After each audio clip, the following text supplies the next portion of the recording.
Okay, for the last time, dude, I will review Attack on Titan with you once I've seen the show, but I'm not going to see the show until there's an English dub. I don't like Japanese dubs because I can connect better to the characters if it's in English. So no Attack on Titan until I've seen it. Stop bringing it up. It's better though!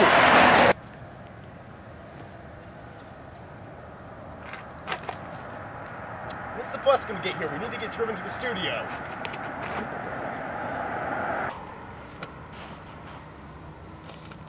Nick, who's that over there?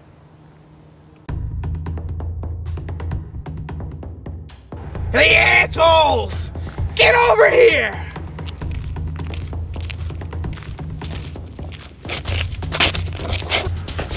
You guys do Rise of the Critics? Well, yes, we are. Boy, get out of there while you still can! He's a 90's kid! 90's kid? Dude, how can you tell? His hat is on backwards!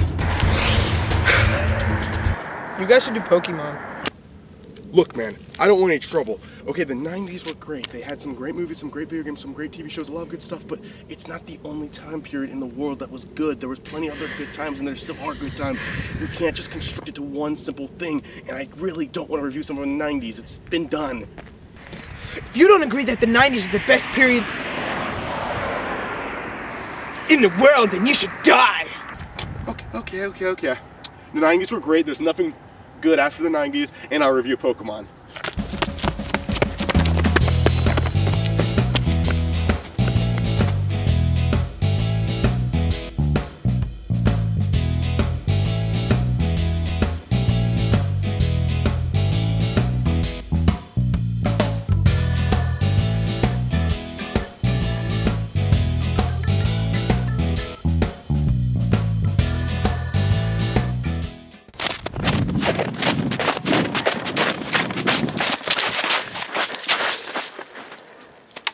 What are you doing? Are you filming me? Yeah, it's actually a lot more amusing than your actual show. You know what, never mind. I think I lost him, so I'm just gonna hang out here for...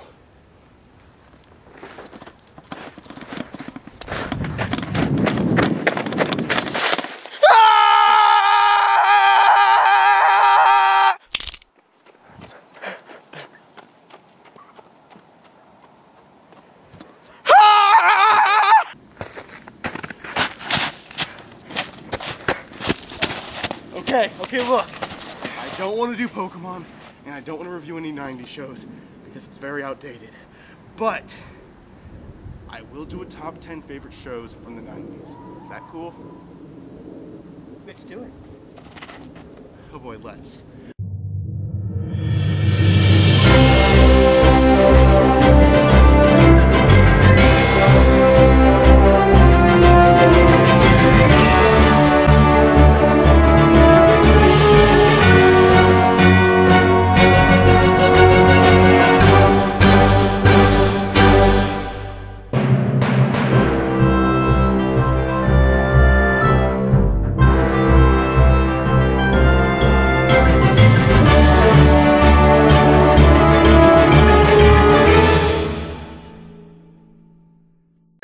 The 90's were cool.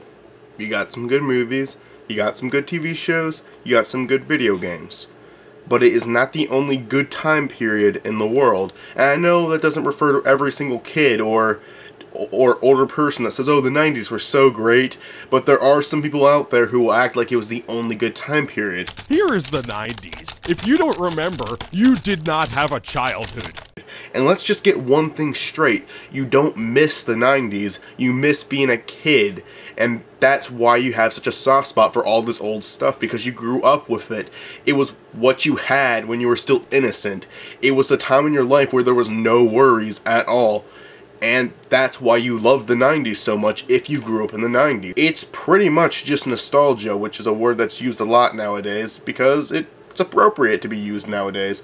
A lot of people like talking about old memories from when they were a kid and old TV shows. A lot of the shows I watched as a kid were really, really stupid. But I still have that soft side for them because of remembering innocence I had when watching them. And that's mostly what I'm going to be talking about with this top 10. Not my favorite to this day, but my favorite as a kid. The shows that I watched more than anything.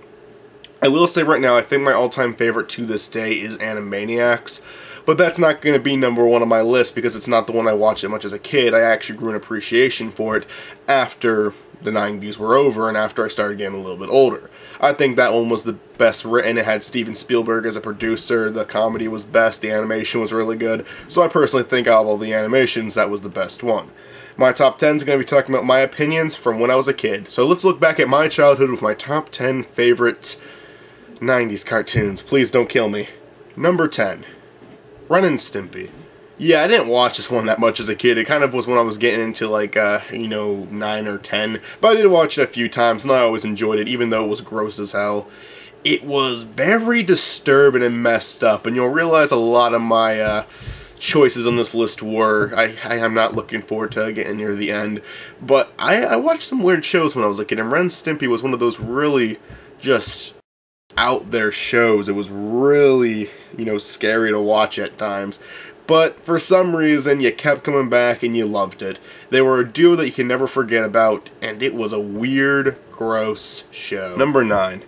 Yeah, it gets weirder. Cat Dog. Okay, I don't like this show at all anymore. There's just so much weird stuff about the show, and it was never that entertaining. But I watched it a lot as a kid. Why? I don't know. I don't remember finding it funny. I just watched it. Maybe it was that catchy intro. Maybe it was all the questions I had, like, what happens if one of them wants to have a kid? What happens if one of them has to use the bathroom? It's weird. I don't know what to say about that one. I just watched it a lot as a kid, which is why it's on this list. Why the fuck did I watch Cat Dog? No, I'm really trying to remember now. Like, I honestly, when I was writing up the list, it didn't come to my mind, but why did I watch it? I don't know. Haven't watched it in years. Maybe it was funny. I don't remember it being funny, though. Number 8. Rugrats. Another one I don't really like that much nowadays, and I mean, it makes sense. It's about a bunch of babies going on adventures, not particularly someone who's 18 would enjoy. But when I was a kid, like many other kids during the 90s, I watched it a lot. I guess one thing, though, is it's not really fair to call me completely a 90s kid, because I was born, like, halfway through the 90s. But most of the shows I watched were from the 90s when I was a kid. But yeah, Rugrats, I mean, what's not to love about it? It's a bunch of babies going on adventures, like showing these kids can go on these giant adventures using their imaginations, and it was a really good target, it was a really good idea. Not really a big fan of it nowadays, but can you really blame me? I got older. It's a great show for kids who have a lot of innocence, a lot of imagination. It inspired a lot of my imagination when I was a kid, and it's not a bad show to have inspire imagination. Except for when they got in dangerous situations, which actually happened quite a few times. But aside from that, it was a really entertaining show to watch as a kid. And I think any parents with kids probably should let them check it out. I think it works very well as a kid's show. Number 7. Animaniacs. What is number 1 now was only number 7 then. Never really watched that much, but I loved it every time I did. I didn't really know what channel it was on. I never really was aware when it was on. It wasn't one of the main channels we watched, so never really saw it that much. But I did have a lot of relatives who loved the show, so every time they would see it, I would see it. Surprised that I got to watch that show with all the hidden adult jokes that were in it. Like my cousins weren't even allowed to watch Ed, Edd and Eddy because they said stupid at some points. I don't know. But yeah, Animaniacs was a really good one, and I loved it as a kid. Just didn't get to watch it as much as I would have liked to. But hey, I ended up watching it when I wasn't a kid, so yeah. Number 6. Kind of cheating, but they got their own show, so I'm gonna count it. Pinky and the Brain. One that I actually watched more than the Warners. This one had its own show, and I think this one might have been played on Cartoon Network or something for a while, not positive, but I freaking loved Pinky and the Brain as a kid, and I freaking love it now. It was a good idea, like an evil mouse trying to take over the world with his insane sidekick. It was a funny idea, it really was. Just the idea of this little mouse trying to take over the world every night, and failing in the stupidest of ways, and that one where Pinky decides he's going to try to take over the world, and he does it by starting a freaking oyster farm or clam farm or whatever he does. It was a funny show when I was a kid, and I still like it to this day.